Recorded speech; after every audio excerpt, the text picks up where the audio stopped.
நம்ம சோழன் வீட்டில் சோகமாக உட்காந்துட்ருக்காருங்க.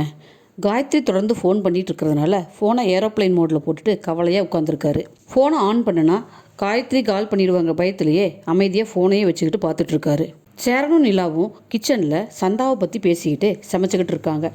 நிலா சேரன்ட்ட ஏன்னா சந்தாட்ட நல்லா பேசி பழகுறீங்களான்னு கேட்க, எங்கப்பா நான் பேசுகிறது அவளுக்கு புரியல, அவள் பேசுகிறது எனக்கு புரிய மாட்டேங்குது அப்படின்னு சேரன் சொல்கிறாருங்க. நிலா அதுக்கு நீங்கள் ஹிந்தி கற்றுக்குங்கண்ணா அப்படின்னு சொல்கிறாங்க.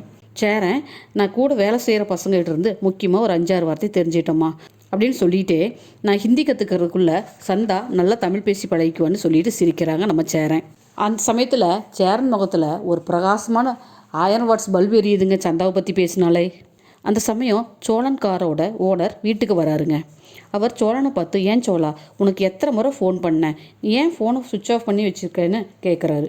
சோழன் ஐயோ இந்த ஆள் வேறு நேரங்காலம் தெரியாமல் பேசுகிறான்னு மனசுக்குள்ளேயே நினச்சிக்கிட்டு வேணும்னே என்னன்னா ஃபோன் சுவிட்ச் ஆஃப்னு வருதா அப்படின்னு ஃபோனை பார்க்குற மாதிரி நடிக்கிறாருங்க. அடடா ஆமாம் ஃபோன் சுவிட்ச் ஆஃப் ஆகிருக்கு, சார்ஜ் இல்லை போல இருக்குன்னு சொல்கிறாரு. சோழ வண்டி ஓனர், ஏப்பா இப்போது கல்யாண முகூர்த்த சீசன், நீ ஃபோனை ஆஃப் பண்ணி வைக்கலாமா?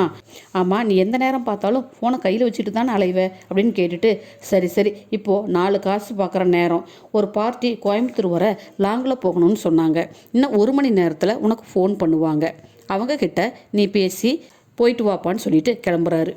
நிலா நடேசனை தொட்டு பார்த்து, அங்கிள் காய்ச்சல் சரியாயிடுச்சு, நீங்கள் இன்னும் 2-3 நாளைக்கு நல்லா ரெஸ்ட் எடுக்கணும் அப்படின்னு சொல்கிறாங்க.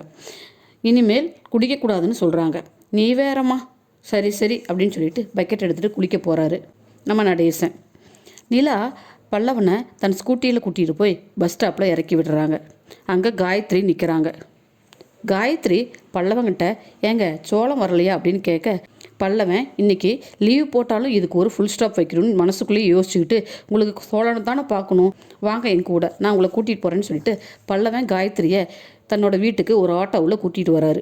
காயத்ரியும் பல்லவனையும் ஒரு சேர பார்த்த நடேசன், இது என்னடா அது புது கதையாக இருக்குது, காலேஜ் படிக்கிற வயசில் ஒரு பொண்ணை வீட்டுக்கு கூட்டிகிட்டு வரானேன்னு தனக்கு தானே பேசிக்கிறாரு.